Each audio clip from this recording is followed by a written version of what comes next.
The vastness of space stretched endlessly before Dr. Emily Carter as she sat hunched over her workstation aboard the Odyssey, a state-of-the-art research vessel orbiting Earth's moon. Her fingers danced across the keyboard, sifting through streams of data sent back by one of Starlight Initiative's deep space probes. For weeks now, she had been analyzing this information, searching for anything unusual, a signal, an anomaly, or even just something out of place. Space was big, after all, and full of mysteries waiting to be uncovered. Emily leaned back in her chair, rubbing her tired eyes. She'd been working nonstop for hours, fueled only by coffee and determination. At 34, she was already one of the most respected astrophysicists at Starlight Initiative, but that didn't mean her job was easy. Every day brought new challenges, new puzzles to solve. And today felt no different, until it did. A faint blip on her screen caught her attention. It wasn't much, just a small spike in energy readings buried deep within the noise of cosmic radiation. Most people might have dismissed it as interference or static, but Emily knew better. She zoomed in on the data, narrowing down its source. What she found made her heart race. "Mark," she called out, spinning around in her chair. "You need to see this." Mark Reynolds poked his head into the lab a moment later. Tall and broad-shouldered with short brown hair and a perpetual 5 o'clock shadow, Mark looked more like a rugged adventurer than a pilot. But appearances could be deceiving. He was one of the best pilots in the fleet, known for his calm demeanor under pressure and his knack for getting people out of tight spots. "What is it?" he asked, walking over to stand beside her. His voice carried a hint of curiosity mixed with skepticism. Over the years, he'd learned not to get too excited about every little discovery. Space was full of false alarms. Emily pointed at the screen. "Look at this energy signature. It's weak, but it's definitely artificial. Something out there is emitting it." Mark squinted at the display. "Artificial? You mean like a ship?" She nodded eagerly. "Exactly. Or maybe part of one. Whatever it is, it's old. Really old. Look at how degraded the signal is. It's been drifting for centuries, maybe longer." Mark crossed his arms, thinking, if it's that old, why hasn't anyone picked it up before? "That's the thing," Emily said, leaning forward. "It's coming from the edge of known space, way beyond where we usually send our probes.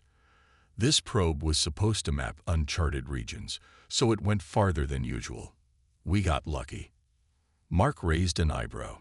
"Lucky? You think finding some ancient piece of junk floating around in the middle of nowhere is lucky?" "It's not junk," Emily shot back, her tone firm. "Think about it, Mark. If this really is a ship, or what's left of one, it could tell us things we've never even dreamed of. Technology, history, maybe even proof of extraterrestrial life. This could be the biggest discovery of our lifetime." Mark sighed, knowing there was no point arguing when Emily got like this. Once she set her mind on something, nothing could stop her. Still, he couldn't help feeling uneasy. There was something about the idea of chasing after an unknown object in the far reaches of space that didn't sit right with him. But then again, that unease was part of the job. Exploring the unknown always came with risks. Later that evening, Emily and Mark presented their findings to Captain Laura Hayes, the commanding officer of the Odyssey. A stern woman in her late 40s with sharp features and piercing blue eyes, Captain Hayes listened intently as Emily explained the significance of the energy signature. When she finished, the room fell silent. Finally, Captain Hayes spoke. "Dr. Carter, are you suggesting we divert resources to investigate this anomaly?" "Yes, ma'am," Emily replied without hesitation. "I believe it's worth pursuing. If this turns out to be what I think it is, it could revolutionize our understanding of space exploration." Captain Hayes exchanged a glance with Mark, who gave a slight nod. He trusted Emily's judgment, even if he still had reservations. After a long pause, the captain turned back to Emily. "Very well," she said. "We'll assemble a team and prepare a shuttle for departure. But let me make one thing clear. Safety comes first. If anything feels off, you pull out immediately. Understood. Understood, Emily said, trying to hide her excitement. This was exactly what she'd hoped for. The next morning, the team gathered in the briefing room. Alongside Emily and Mark were two other crew members chosen for the mission. First was Sarah Bennett, a resourceful engineer with a knack for fixing just about anything. With curly blonde hair tied back in a ponytail and a practical attitude, Sarah was the kind of person who thrived under pressure. Then there was James "Jimmy" Torres, a young medic fresh out of training. Though he lacked experience, his enthusiasm and quick thinking made him a valuable asset. As they reviewed the plan, Emily couldn't help noticing the mix of emotions on everyone's faces. Sarah seemed eager, already brainstorming ways to adapt their equipment for the mission. Jimmy looked nervous but determined, clutching a notebook filled with scribbled notes. Mark, meanwhile, maintained his usual stoic expression, though Emily noticed the faint crease between his eyebrows, a sure sign he was worried. Once the briefing ended, the team spent the rest of the day preparing. Supplies were loaded onto the shuttle, systems were checked and double-checked, and contingency plans were drawn up. By the time they launched the following morning, everything was ready, or so they thought. The journey to the coordinates took several days, during which the team grew closer despite their differences. They shared meals, told stories, and speculated about what they might find. Emily talked animatedly about the possibilities, while Mark tried to temper her optimism with cautionary tales from past missions. Sarah chimed in with technical insights, and Jimmy listened intently, soaking up every word. When they finally arrived, the sight that greeted them was both awe-inspiring and eerie. Floating silently against the backdrop of stars was the object responsible for the energy signature. At first glance, it appeared to be a massive derelict spacecraft, its surface scarred by time and exposure to the harsh conditions of space. Its design was unlike anything they'd ever seen, sleek yet angular, with strange patterns etched into the hull. "There it is," Emily whispered, her voice tinged with wonder. "The Erebus." "The what?" Mark asked, raising an eyebrow. "It's written on the side," she explained, pointing to faded letters near the bow of the ship. "Erebus. I think it's the name." Sarah whistled softly. "Looks like it's been through hell and back." Jimmy frowned. "Do you think anyone's still alive inside?" "No way," Mark said firmly. "Not after all these years. But we won't know for sure until we take a closer look." With that, the team suited up and prepared to board the mysterious vessel. As they approached in their shuttle, the weight of the moments settled over them. They were about to step into the unknown, venturing into a place untouched by human hands for centuries. Excitement mingled with apprehension as they docked and stepped onto the Erebus. What awaited them inside would change everything. The airlock hissed as it sealed shut behind them, leaving the team standing in a dimly lit corridor aboard the Erebus. The silence was oppressive, broken only by the faint hum of their suits' life support systems. Emily adjusted her helmet's visor, trying to make sense of the strange symbols glowing faintly on the walls. They pulsed with an otherworldly light, casting eerie shadows across the metallic surfaces. "Well," Mark said, breaking the tension, "this place looks about as welcoming as a black hole." Sarah chuckled nervously, clutching her toolkit tighter. "Let's just hope there aren't any actual black holes hiding around here." Jimmy stayed quiet, his wide eyes darting between the glowing patterns and the dark recesses of the corridor. He felt like they were being watched, though he couldn't explain why. Maybe it was the way the ship seemed too quiet, too still. Or maybe it was the cold that seeped through his suit, biting at his skin despite the advanced insulation. "Stay close," Mark ordered, taking point with his handheld scanner. "We don't know what kind of condition this ship is in. Could be unstable." Emily nodded, already moving forward. Her curiosity outweighed her caution, as it often did. She reached out to touch one of the glowing symbols, but Mark grabbed her arm before she could. "Don't touch anything yet," he warned. We don't know what these things do. She pulled her hand back reluctantly. Fine, but we need to document everything. This could be the most important archaeological find in history. As they ventured deeper into the ship, the corridors grew narrower and more cluttered. Panels hung loose from the walls, wires dangled like vines, and scorch marks marred the floors and ceilings. It looked like the Erebus had been through some kind of catastrophic event. Fire, explosions, or worse.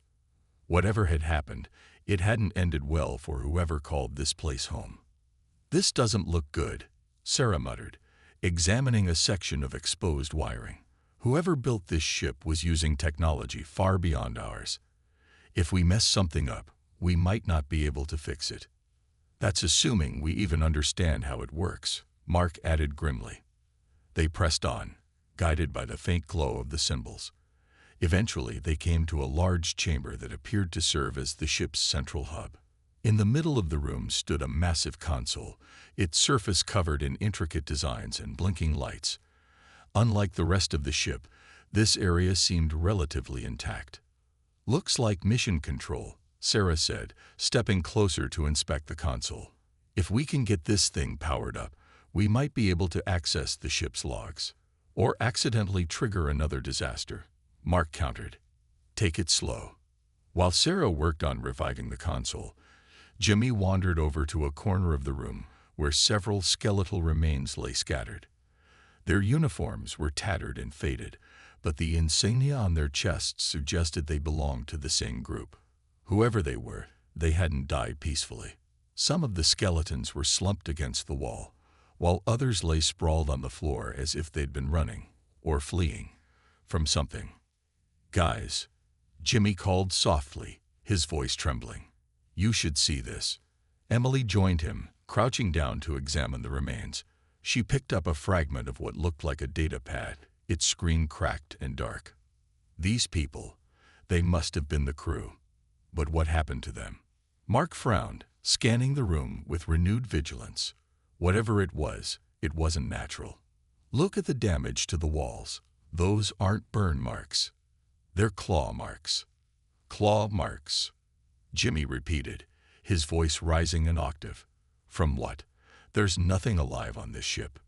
"Not anymore," Mark replied cryptically. Hours passed as Sarah painstakingly pieced together fragments of the ship's systems. Progress was slow, hampered by the unfamiliar technology, and the lingering sense of unease that clung to the air. Every so often, the lights would flicker or a low groan would echo through the corridors, making everyone jump. "I think I've got something," Sarah announced finally, her voice cutting through the tension. "This console is linked to the ship's core. If I can bypass the failsafes, I might be able to bring it online." "Are you sure that's a good idea?" Mark asked, eyeing the console warily. "We don't know what kind of safeguards are in place, or what happens if we override them." "We won't know unless we try," Emily interjected. "This could be our only chance to learn the truth about the Erebus." Reluctantly, Mark stepped aside, allowing Sarah to continue her work. After a few tense minutes, the console sprang to life with a burst of light and sound. Holographic displays flickered into existence, projecting images and text in a language none of them recognized. "It's working," Sarah exclaimed, relief evident in her voice. "Now we just need to figure out what it's saying." Emily moved closer, snapping photos with her helmet camera. "I'll start analyzing these symbols. Maybe we can cross-reference them with known languages." As the others focused on deciphering the data, Jimmy noticed something odd. One of the holograms showed a map of the ship, with certain areas highlighted in red. He pointed it out to Mark, who studied it carefully. "Those red zones could be danger areas," Mark said. "We should avoid them until we know more." But Jimmy shook his head. "No, look, it's moving. The red zones are spreading." Before anyone could react, the lights in the chamber dimmed, plunging the room into near darkness. The glowing symbols on the walls flared brighter, bathing the team in an unsettling blue-green hue. A low rumble reverberated through the floor, followed by a series of sharp clicks, like metal scraping against metal. "What's happening?" Jimmy asked, his voice tinged with panic. "I don't know," Sarah replied, frantically tapping at the console. "It's like the ship is waking up." Emily's mind raced. Could activating the console have triggered something? Some kind of automated response? If it has, we need to shut it down. Now, Mark said firmly. "Sarah, can you disable it?" "I'm trying," she snapped, her fingers flying over the controls. "But it's not responding." The rumbling grew louder, accompanied by a high-pitched whine that set everyone's teeth on edge. Then, without warning, the holograms vanished, plunging the room into silence once again. For a moment, no one spoke, each of them holding their breath as they waited for something, anything, to happen. When nothing did, Mark let out a shaky sigh. "Okay, that was weird. Let's pack up and head back to the shuttle. We've done enough for today." "No," Emily protested, shaking her head. "We can't leave yet. We're so close to figuring this out. And we're also risking our lives," Mark shot back. "That ship reacted to us, Emily. It knows we're here. Do you really want to stick around and find out why?" Emily hesitated, torn between her thirst for knowledge and the growing sense of dread gnawing at her gut. Finally, she nodded reluctantly. "Fine. Let's go, but we're coming back tomorrow." The return trip to the shuttle felt longer than the journey to the Erebus, every step weighed down by exhaustion and unease. When they finally climbed aboard and sealed the hatch behind them, the team collapsed into their seats, grateful for the relative safety of their vessel. "So," Sarah said after a long pause, "what do we do now?" "We regroup," Mark answered. "Analyze the data we collected and come up with a plan. But next time, we go in prepared. That ship isn't just abandoned, it's dangerous." Emily stared out the window at the looming silhouette of the Erebus, her thoughts racing. She couldn't shake the feeling that they'd only scratched the surface of its secrets, and that those secrets were far darker than she'd imagined. Little did they know, the worst was yet to come. The next morning, the team gathered in the shuttle to review their findings from the previous day. Emily spread out her notes on a small table, pointing to sketches of the glowing symbols she'd photographed aboard the Erebus. Her excitement was palpable, though it clashed with the lingering unease that hung over the group. "These symbols aren't random," she explained, her voice tinged with awe. "They're part of a language, a very advanced one. I've cross-referenced them with known alien dialects, and while there's no exact match, they share similarities with Krylosian script." "Krylosian?" Mark asked, raising an eyebrow. "You mean those ancient aliens everyone says are just a myth?" "They were real," Emily insisted. "At least some researchers believe so. If this ship belonged to them, it could confirm everything we've theorized about their civilization." Sarah leaned forward, studying the sketches. "So what you're saying is, we might have stumbled onto something bigger than we thought." "Much bigger," Emily replied, her eyes gleaming. "But we need more data. The console Sarah activated gave us fragments, but not enough to piece together the full picture. We have to go back." Mark frowned, his arms crossed tightly over his chest. "I don't like this, Emily. That ship reacted to us yesterday.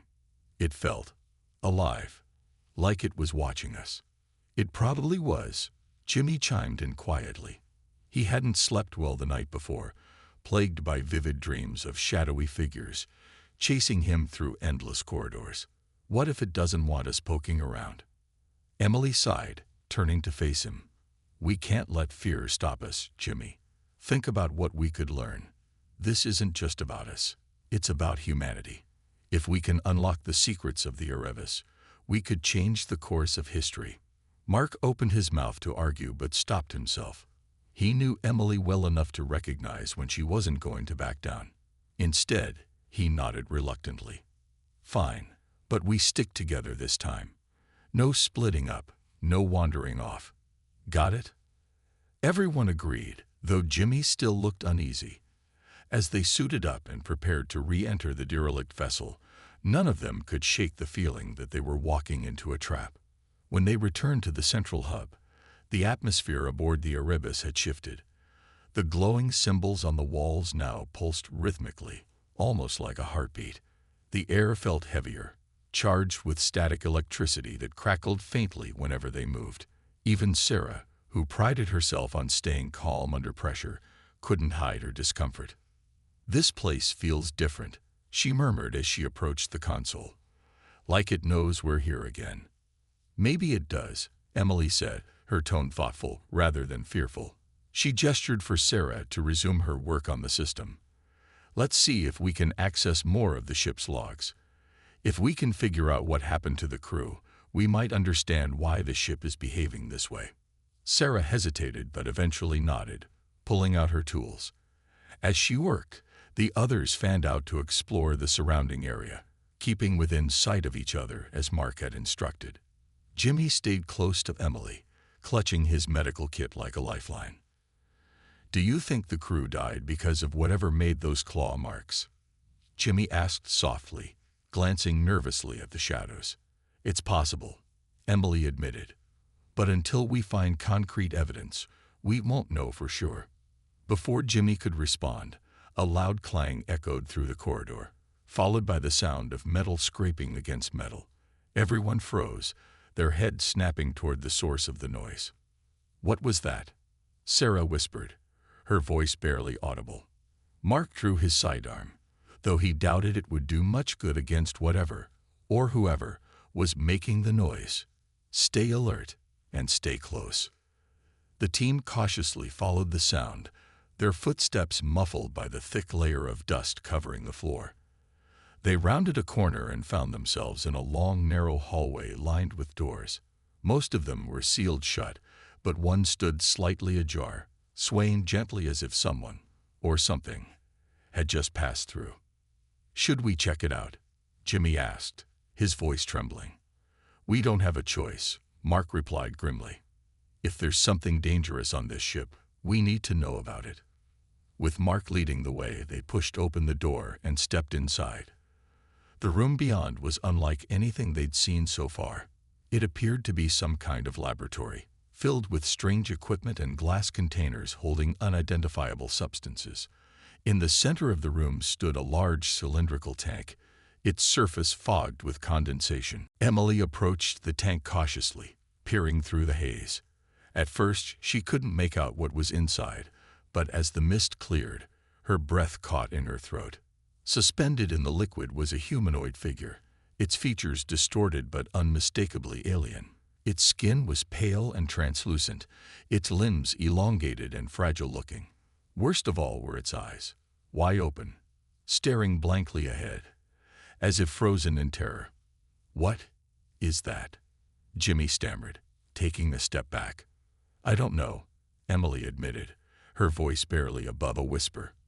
"But I think it might be one of the Krylos." Before anyone could react, the lights in the room flickered violently, plunging them into darkness.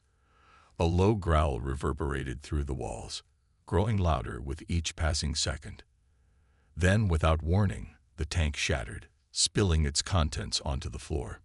"Move," Mark shouted, grabbing Emily's arm and yanking her toward the door. The team bolted out of the lab, slamming the door shut behind them.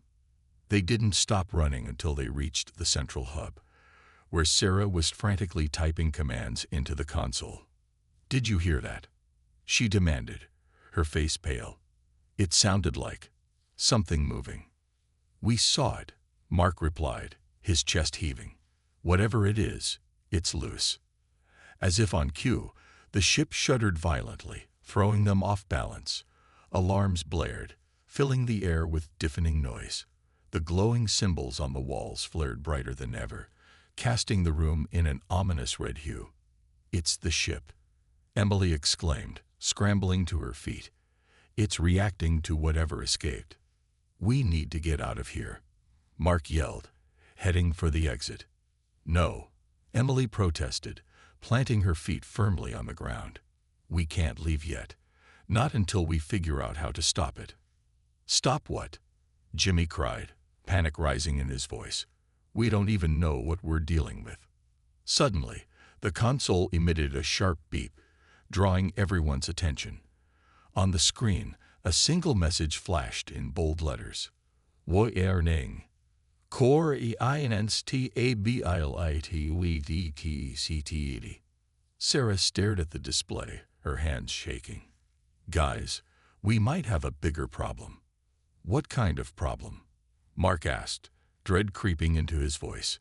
The ship's core is destabilizing. Sarah explained. If we don't do something, it's going to overload and take us with it. Emily's mind raced. There has to be a way to stabilize it. Sarah, can you interface with the system? I'll try, Sarah replied, her fingers flying over the controls. But it's going to take time. We don't have time. Mark snapped, gripping the edge of the console. That thing is still out there, and it's getting closer. As if to prove his point, a deep roar echoed through the corridors, sending chills down their spines. Jimmy clutched his medical kit tighter, his knuckles white. What do we do? Emily turned to face the group, her expression resolute.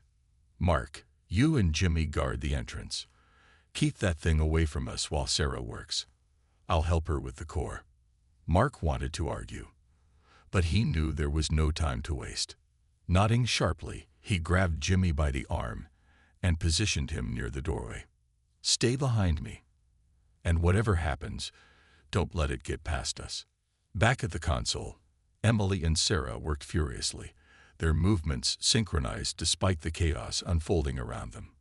The ship groaned and buckled, its systems straining under the weight of the instability. Every few seconds, another alarm would blare, adding to the cacophony of sounds. How much longer? Emily asked, her voice tight with urgency. Almost there, Sarah replied, sweat dripping down her forehead. Just a few more adjustments. Outside, Mark and Jimmy braced themselves as heavy footsteps echoed closer. Whatever was coming, it was big and angry. Mark raised his weapon, his finger hovering over the trigger. Here it comes, he muttered under his breath. A shadow loomed in the doorway, followed by a pair of glowing red eyes. The creature stepped into view, its hulking form blocking out the light. It was unlike anything they'd ever seen, part machine, part organic, with jagged claws and teeth designed for tearing flesh. Its body seemed to shift and writhe, as if it were alive and constantly evolving. Jimmy screamed, stumbling backward, but Mark held his ground. Don't move, he barked, firing a shot at the creature. The bullet ricocheted harmlessly off its metallic hide, only serving to enrage it further. Hurry up, Mark shouted over his shoulder, backing away slowly. We're done, Sarah yelled, slamming her fist onto the console. Core stabilized, for now. Then let's go, Mark ordered, retreating toward the exit. The team sprinted through the corridors, the creature hot on their heels. Every step felt like an eternity, their hearts pounding in their chests. When they finally reached the shuttle, Mark practically shoved everyone inside before sealing the hatch. As the engines roared to life, the Erebus shook violently, its systems protesting the sudden loss of intruders. Through the window, they watched as the ship's lights dimmed, plunging it back into darkness. For a moment, silence reigned. Then, as the shuttle drifted away, the glowing symbols flared one last time, pulsing with an intensity that seemed almost angry. What was that thing? Jimmy asked, his voice barely audible. I don't know, Emily admitted, her gaze fixed on the receding silhouette of the Erebus. But it's not gone. Not completely. Mark Clank hit his jaw, staring at the ship as it faded into the void. And neither are we. Not until we figure out how to destroy it, or die trying. The shuttle shuddered as it pulled away from the Erebus, leaving behind the eerie glow of its symbols and the lurking shadow of the creature they had encountered. Inside, the team sat in stunned silence, their breaths heavy and uneven. Jimmy clutched his knees to his chest, rocking slightly as if trying to steady himself. Sarah leaned against the wall, her face pale but determined, while Mark kept a firm grip on the controls, his knuckles white. Emily stared out the window, her mind racing. What do we do now? Jimmy finally asked, breaking the silence. His voice was small, trembling with fear. "We regroup," Mark replied, his tone firm but weary. "We've got enough data to analyze back at the Odyssey. Once we figure out what that thing is, and how to stop it, we'll decide our next move." Emily turned to face him, her eyes blazing with determination. "We can't just leave it like this, Mark. That ship, it's alive.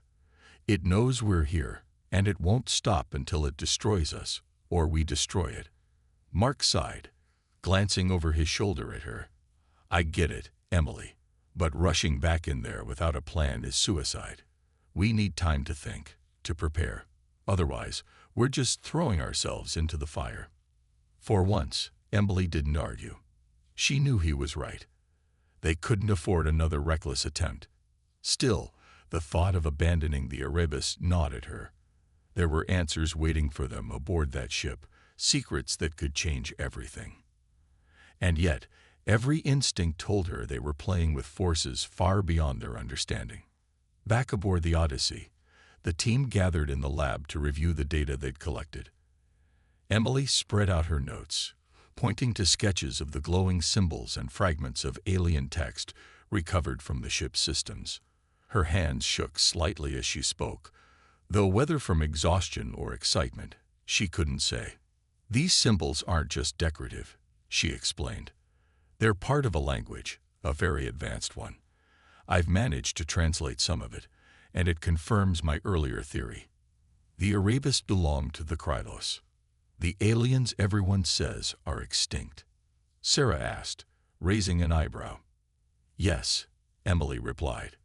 "According to these logs, the Krylos created the Erebus not only as a vessel for exploration, but also as a weapon. They designed it to harness dark matter, a form of energy so powerful it could alter reality itself." "Alter reality," Jimmy repeated, his voice rising an octave. "You mean like change the universe?" "Exactly," Emily said, nodding. "But something went wrong during their experiments. The dark matter became unstable, corrupting the ship's systems and turning it into, well, whatever it is now." Mark frowned, leaning forward. "So you're saying the Erebus isn't just haunted, it's sentient, like it has a mind of its own?"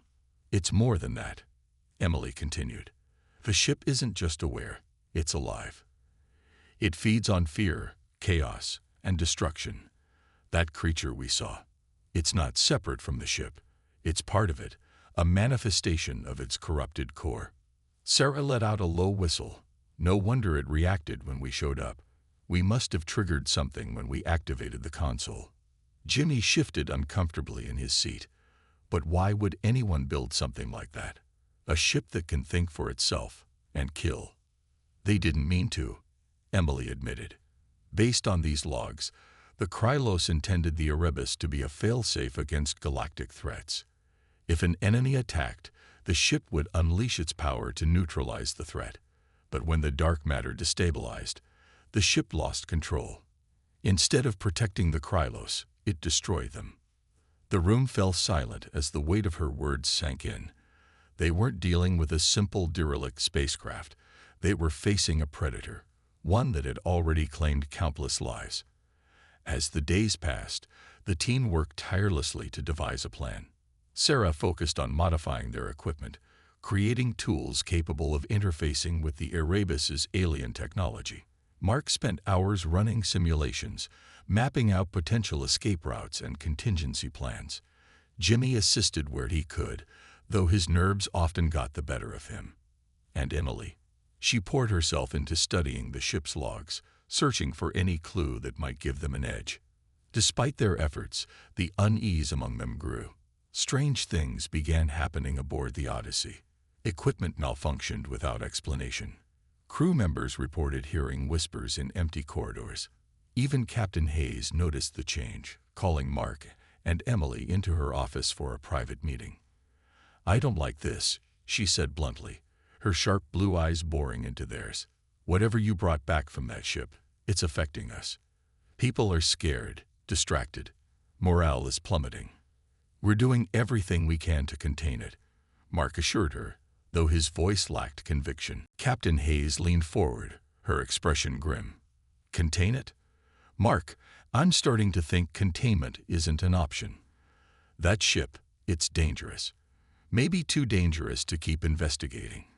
Emily bristled at the suggestion. With all due respect, ma'am, we can't turn our backs on this. The Erebus holds knowledge we could never dream of achieving on our own. If we abandon it now, we're letting fear dictate our future. Hayes studied her for a long moment before sighing. Fine. But understand this.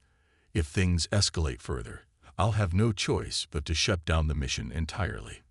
Is that clear? Yes, ma'am, Emily replied, though her jaw tightened. She wasn't about to let anyone stand in her way, not even the captain. When the team returned to the Erebus, the atmosphere aboard the ship had changed. The glowing symbols pulsed erratically, casting the corridors in chaotic bursts of light. The air felt heavier, charged with static electricity that made their hair stand on end. Every step echoed unnaturally, as if the ship itself was mocking them. This place feels worse than before, Sarah muttered, clutching her toolkit tightly. Like it knows we're coming. It probably does, Mark replied grimly. He glanced over his shoulder at Jimmy, who looked ready to bolt at any moment. Stay close, kid. We stick together this time. Their destination was the core chamber, where Sarah hoped to disable the ship's corrupted systems. According to her calculations, severing the connection between the core and the rest of the ship would render it inert, or at least weaken it enough for them to escape. As they navigated the labyrinthine corridors, the ship seemed determined to stop them. Doors slammed shut on their own. Panels sparked and exploded. Low growls echoed through the halls, growing louder with each passing second. It was as if the Erebus was testing them, probing their resolve. Finally, they reached the core chamber. The massive cylinder at its center pulsed with a sickly green light, tendrils of energy snaking outward like veins. The air was thick with heat, making it hard to breathe. This is it, Sarah said, pulling out her modified interface device. If I can connect to the core, I should be able to shut it down. Should, Mark echoed, raising an eyebrow. It's complicated, Sarah snapped. Just cover me while I work. Mark nodded, positioning himself near the entrance, with Jimmy close behind. Emily joined Sarah, helping her stabilize the device as it linked to the core. Lines of alien code scrolled across the screen, faster than either of them could read. How long will this take? Emily asked, her voice tight with urgency. A few minutes, Sarah replied, her fingers flying over the controls. But we need to keep those things away from us. As if on cue, the growling outside intensified. Shadows moved in the doorway, twisting and writhing into grotesque shapes. Mark raised his weapon, firing blindly into the darkness. The shots did little to deter the creatures, which surged forward with terrifying speed. Hurry, Mark shouted, backing toward the others. We're almost done, Sarah yelled, sweat dripping down her face. Just a little longer. The creatures lunged, their claws scraping against the floor. Mark fired again, emptying his magazine, but it wasn't enough. One of them broke through, heading straight for Jimmy. Jimmy, move, Mark barked, tackling the creature mid-leap. The two crashed to the ground, grappling for control. Jimmy scrambled to his feet, grabbing a loose pipe and swinging it with all his strength. The makeshift weapon connected with a sickening crunch, sending the creature reeling. I did it, Sarah exclaimed, slamming her fist onto the console. Core disabled. The pulsing light dimmed, and the ship shuddered violently. For a moment, it seemed like the nightmare was over. Then, a deep guttural roar echoed through the chamber, shaking the walls. It's not done yet, Emily whispered, her eyes wide with terror. From the shadows emerged a new figure, larger, more menacing than anything they'd faced before. Its body shimmered, shifting between solid and liquid states. Its eyes burned with malevolent intelligence, locking onto Emily as if recognizing her as the source of its torment. You wanted answers, It rasped, its voice a distorted blend of human and machine. "Now you will become part of me." Before anyone could react, the creature lunged, its claws aimed directly at Emily. Mark tackled her out of the way, narrowly avoiding the strike. The others backed away, their weapons useless against such a foe. "There's nothing we can do," Sarah cried, panic rising in her voice. "Yes, there is," Emily replied, her tone eerily calm. She pulled a small detonator from her pocket, the fail-safe device Sarah had rigged to overload the core. "Get to the shuttle. Now." "No," Mark shouted, grabbing her arm. "You're not staying behind." "I have to," Emily insisted, her eyes glistening with unshed tears. "This is the only way to stop it. Trust me." Reluctantly, Mark released her, his expression torn between anger and grief. He grabbed Jimmy and Sarah, dragging them toward the exit. As they disappeared into the corridor, Emily turned to face the creature, holding up the detonator. "Come and get me," she whispered, pressing the button. A blinding flash of light engulfed the chamber, followed by a deafening explosion.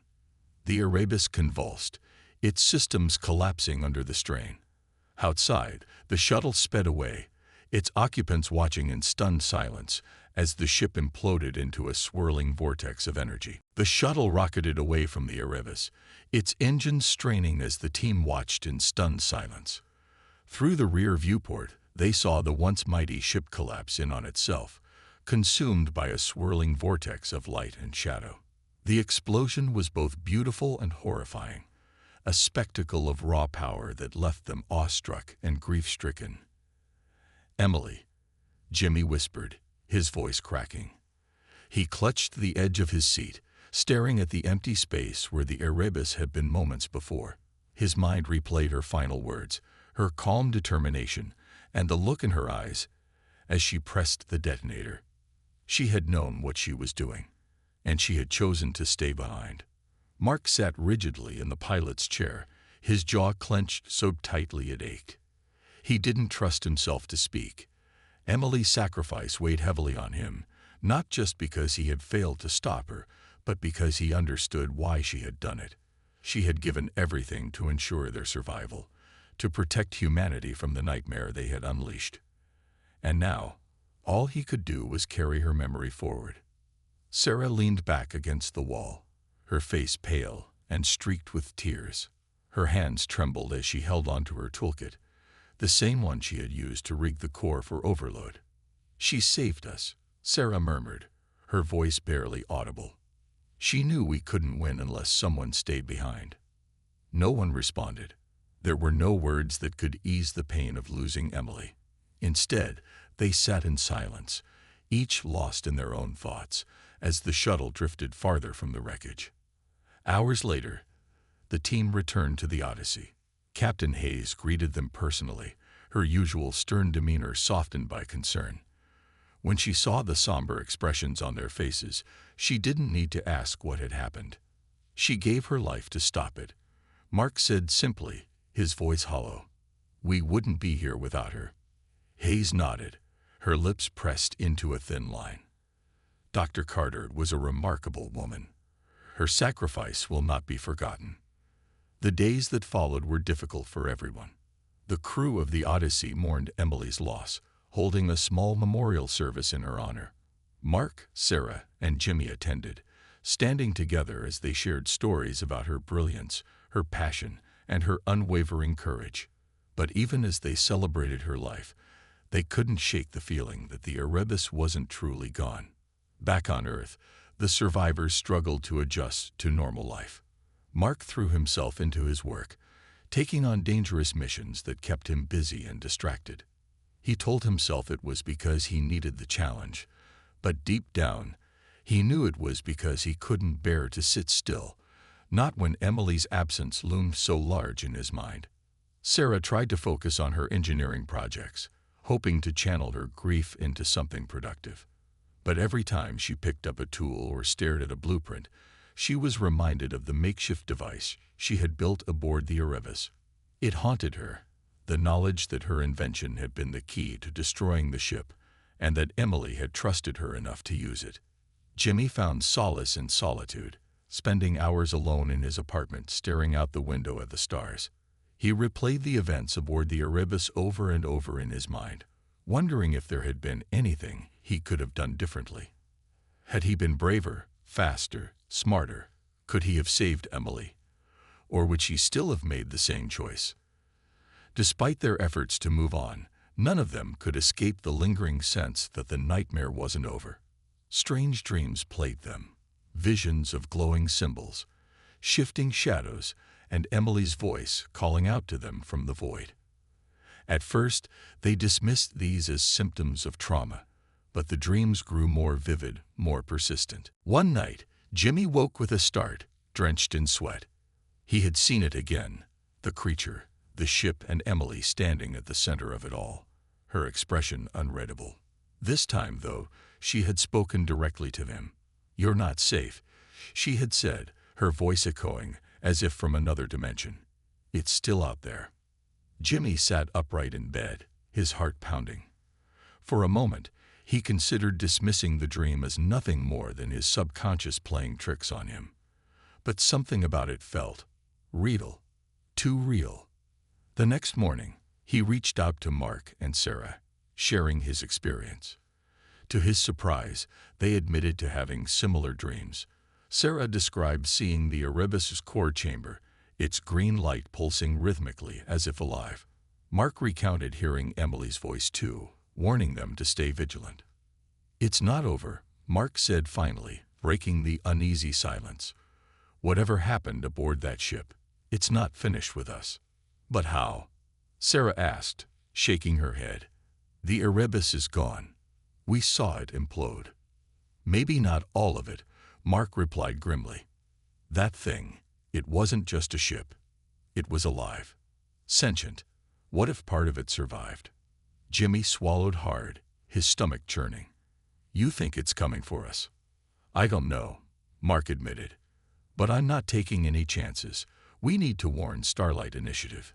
If there's even a chance the Erebus is still out there, humanity needs to be ready." The trio presented their concerns to Captain Hayes, who listened intently despite her initial skepticism. By the end of their explanation, her expression had hardened with resolve. "If what you're saying is true, this isn't just your problem anymore," she said. "It's a threat to everyone. I'll make sure Starlight Initiative takes action, but in the meantime, you three need to document everything.